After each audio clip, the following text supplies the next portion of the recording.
Diabetes ഉള്ളവരെടുത്ത് doctor മെയിനായിട്ട് പറയുന്ന കാര്യമാണ് നടക്കണം എന്നുള്ളത്.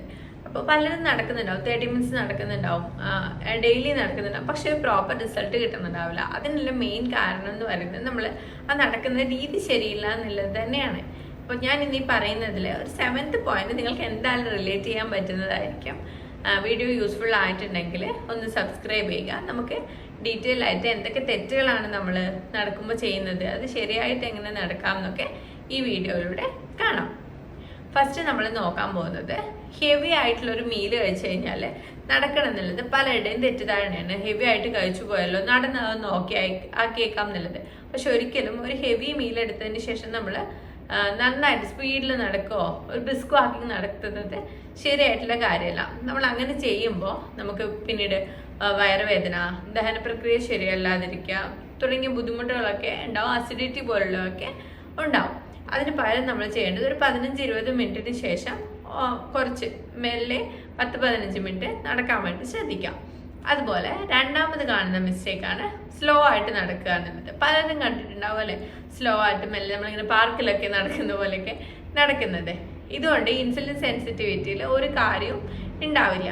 അതുകൊണ്ട് തന്നെ നമുക്ക് ഡയബറ്റിസ് ഉള്ളവർക്ക് ഷുഗർ സ്പൈക്ക് കുറക്കാൻ വേണ്ടിയിട്ട് ഈ നടത്തം ഒരു തരത്തിലും ഹെൽപ്പ് ചെയ്യില്ല. നടക്കുമ്പോൾ നമ്മൾ ബ്രിസ്ക് വാക്ക് തന്നെ നടത്തണം. അത് 30 മിനിറ്റ് ഡെയിലി നമ്മൾ നടക്കേണ്ടതായിട്ടുണ്ട്. നന്നായി കൈയൊക്കെ വീശി വിറക്കുന്ന രീതിയിൽ തന്നെ നടക്കണം. അതാണ് ബ്രിസ്ക് വാക്കിംഗ് എന്നതുകൊണ്ട് ഉദ്ദേശിക്കുന്നത്. മൂന്നാമത്തെ പോയിന്റാണ് ആഴ്ചയിൽ ഒരു ദിവസം മാത്രം നടക്കുന്നത്.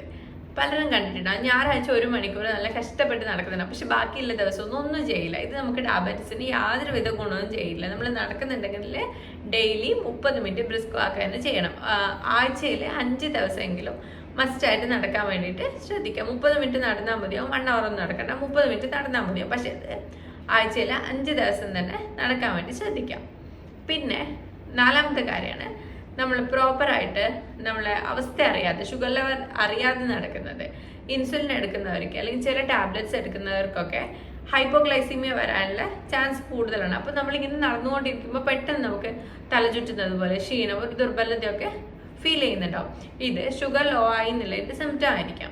അതുകൊണ്ട് തന്നെ നമ്മളിത് പ്രോപ്പറായി അറിഞ്ഞതിന് ശേഷം വേണ്ടി മാത്രമേ നടക്കാൻ വേണ്ടി പോകാൻ പാടുള്ളൂ. അതുപോലെ തന്നെ നടക്കാൻ പോകുമ്പോൾ ഇത്തരം ആൾക്കാർ ഒരു സ്നാക്ക് കയ്യിൽ കരുതുന്നത് വളരെ നല്ലതായിരിക്കും. 5ാമത്തെ പോയിന്റാണ് ഫുഡ് വെയർ. ഫുഡ് വെയറിലൊക്കെ കാര്യം ഉണ്ടോയെന്ന് ചിന്തിക്കുന്നുണ്ടാവും. ഉണ്ട്, സാധാരണ ചെരുപ്പോ സ്ലിപ്പേഴ്സ് ഒക്കെ ഇട്ടിട്ട് നടക്കുന്നത് കണ്ടിട്ടുണ്ട്. പക്ഷേ ഷുഗർ ഉള്ളവർക്ക് ഫുഡ് കെയർ എന്ന് പറയുന്നത് വളരെ ഇമ്പോർട്ടൻ്റ് ആയിട്ടുള്ള കാര്യമാണ്. ഒരു ഫുഡ് ഇഞ്ചുറി അല്ലെങ്കിൽ ഇൻഫെക്ഷൻ ഉണ്ടാവാനൊക്കെ നമ്മൾ പ്രോപ്പറായിട്ടല്ല ഇത് യൂസ് ചെയ്യുന്നുണ്ടെങ്കിൽ കാരണമാവും. അതുകൊണ്ട് തന്നെ ഒരു കുഷ്യനുള്ള ഒരു ഷൂ നടക്കുന്നതിന് വേണ്ടി യൂസ് ചെയ്യുക. അതുപോലെ തന്നെ സോക്സും യൂസ് ചെയ്യാം. ഇല്ലെങ്കിൽ നമുക്ക് നമ്മുടെ ഫുഡ് കെയർ ശരിയായി നടക്കാതിരിക്കും, മുറിവുണ്ടാകുകയും ഇൻഫെക്ഷൻ ആവുകയൊക്കെ ചെയ്യും. അതുകൊണ്ടാണ് ഇത് എടുത്തു പറയുന്നത്. 6ാമത്തെ മിസ്റ്റേക്കാണ് രാവിലെ മാത്രം നടക്കൽ. ചിലരുണ്ടാവും രാവിലെ നടക്കുന്നത് നല്ലത്, രാവിലെ മാത്രം നടന്നാൽ മതി എന്ന് പറയുന്നത്. പക്ഷെ രാവിലെ നടക്കുന്നത് നല്ലത് തന്നെയാണ്. ഫുഡിന് ശേഷം ഒരു 10-15 മിനിറ്റ് എങ്കിലും നടക്കുന്നത് ഡയബറ്റിസിന് വളരെ നല്ലതാണ്. നമ്മൾ രാവിലെ നടന്നു കഴിഞ്ഞാലും ഫുഡ് കഴിച്ചതിന് ശേഷം കുറച്ച് സമയം ഒന്ന് നടക്കാൻ വേണ്ടിയിട്ട് ശ്രദ്ധിക്കേണ്ടതായിട്ടുണ്ട്. അടുത്ത പോയിന്റ് ആയിരിക്കും ഏറ്റവും കൂടുതൽ റിലേറ്റ് ചെയ്യാൻ പറ്റുക. ഞാൻ പറഞ്ഞു 7ാമത്തെ പോയിന്റ് ആയിരിക്കും നിങ്ങൾക്ക് ഏറ്റവും കൂടുതൽ റിലേറ്റ് ചെയ്യാൻ പറ്റുക എന്നുള്ളത്.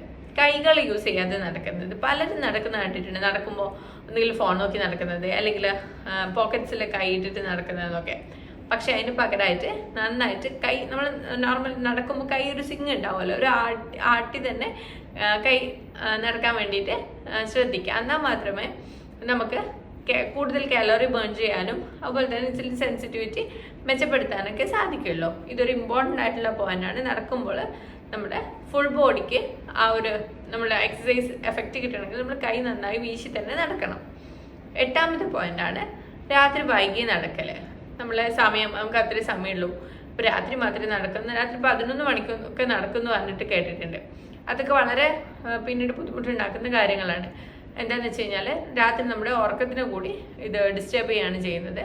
അപ്പോൾ ഉറക്കം കുറയുമ്പോൾ ഓൾറെഡി ഡിസ്കസ് ചെയ്തിരുന്നു, സ്ട്രെസ്സൊക്കെ വരുമ്പോൾ കോർട്ടിസോൾ കൂടുകയും അതുപോലെ ഡയബറ്റിസിനെ വേഴ്സൺ ചെയ്യുകയാണ് ചെയ്യുന്നത്. അതുകൊണ്ട് ഒരിക്കലും രാത്രി വൈകി നടക്കാതിരിക്കാൻ വേണ്ടിയിട്ട് ശ്രദ്ധിക്കുക. ഡിന്നർ കഴിച്ചിട്ട് എത്രയും പെട്ടെന്ന് തന്നെ ഒരു 10 മിനിറ്റ് നടക്കുക. അല്ലാതെ അത് കഴിഞ്ഞ് കഴിഞ്ഞാൽ ഡിന്നർ നേരത്തെ കഴിക്കണം എന്ന് ഓൾറെഡി ഡിസ്കസ് ചെയ്തിട്ടുണ്ടായിരുന്നു. അതുകൊണ്ടാണ് അത് വീഡിയോ എടുത്ത് പറയാത്തത്. അപ്പോൾ അല്ലാതെ വളരെ ലേറ്റായിട്ട് നടക്കരുത് എന്നുള്ളത് ഇമ്പോർട്ടൻ്റ് ആയിട്ടുള്ള ഒരു പോയിന്റാണ്. 9th പോയിന്റാണ് നമ്മൾ രാവിലെയും ഫുഡിന് ശേഷമൊക്കെ ഒന്ന് നടക്കും. പക്ഷെ പിന്നെ ഒരു 10 മണിക്കൂർ നമ്മൾ കണ്ടിന്യൂസ് ഇരുത്തായിരിക്കും. നമ്മൾ ഇരുന്ന് തന്നെ ജോലി ചെയ്യുന്നവരാണെങ്കിൽ നമ്മൾ വർക്കിൻ്റെ ഇടയിലൊക്കെ എഴുന്നേൽക്കുന്നേ ഉണ്ടാവില്ല. അവിടെ ഇരുന്ന് ഒന്ന് അനങ്ങുന്നല്ലാതെ എഴുന്നേൽക്കുന്നുണ്ടാവില്ല. അപ്പോൾ നമ്മൾ കണ്ടിന്യൂസ് ഇരുന്ന് ജോലി ചെയ്യുന്നവരാണെങ്കിൽ ഓരോ 45 മിനിറ്റിലും ഒന്ന് ചെറുതായി സ്ട്രെച്ച് ചെയ്ത് എഴുന്നേറ്റ് ഒരു 2 to 3 മിനിറ്റ്സ് ഒക്കെ ഒന്ന് നടക്കാൻ വേണ്ടി ശ്രദ്ധിക്കണം. ഇത് വലിയൊരു വാക്കിംഗ് എക്സസൈസ് ആയിട്ടൊന്നും അല്ലെങ്കിലും നമ്മൾ കണ്ടിന്യൂസ് ഇരിക്കുന്നത് ബുദ്ധിമുട്ടുണ്ടാക്കുന്നതുകൊണ്ടാണ് പറയുന്നത് ഇങ്ങനൊരു കാര്യം ചെയ്യണം എന്നുള്ളത്. പിന്നെ ലാസ്റ്റ് പോയിന്റാണ്, പക്ഷെ ഇത് ഇമ്പോർട്ടൻറ്റ് പോയിന്റ് തന്നെയാണ്. നമ്മൾ ഈ നടക്കുന്നത് മാത്രം മതി. ഇതിൽ ചിലരെങ്കിലും പറഞ്ഞിട്ട് ഞാൻ നടക്കുന്നുണ്ടല്ലോ, പിന്നെ വേറെ എക്സസൈസിൻ്റെ ആവശ്യമൊന്നുമില്ല, ഫുഡ് ശ്രദ്ധിക്കേണ്ട ആവശ്യമില്ല എന്നൊക്കെ.